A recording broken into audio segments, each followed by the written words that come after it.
Connaissez-vous le poinsettia?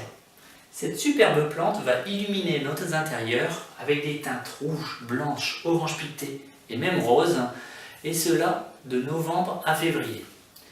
On va pouvoir donc les mettre à l'intérieur avec les amaryllis, les jacinthes, les cactus de Noël pendant toutes les périodes de fête. Poinsettia est en fait de la famille des Euphorbiacées. Euphorbia, comme ce grand cactus en forme de siège, qui est aussi une euphorbia. D'ailleurs, ils sont assez proches. Il y a juste forcément que la tige est beaucoup plus grosse ici et que les feuilles sont plus petites. Par contre, en similitude, ils aiment la chaleur, mais surtout leur sève est très toxique. Attention à ne pas abîmer la feuille en la croquant ou alors en donnant des incisions sur la tige. Là, le latex va sortir et peut donner des problèmes de toxicité si les gens l'ingèrent ou en le touchant. Donc attention aux enfants ou aux animaux.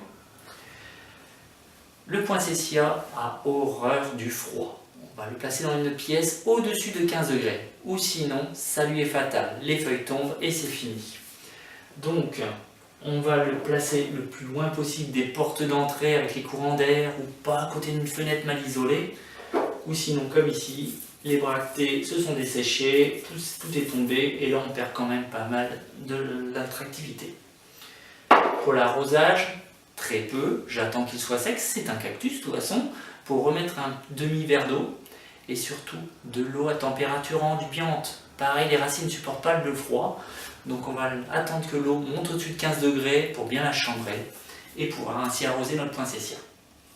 En fin de floraison, je recoupe et je le mets au jardin une fois que je l'ai terminé ou en véranda si vous avez la chance d'en avoir une. De nouvelles tiges vont apparaître et se colorer, les bractées vont pouvoir prendre leur couleur comme ça à partir de mi-novembre. Il n'y a plus qu'à profiter de ces poinsettias pendant tout l'hiver. À bientôt!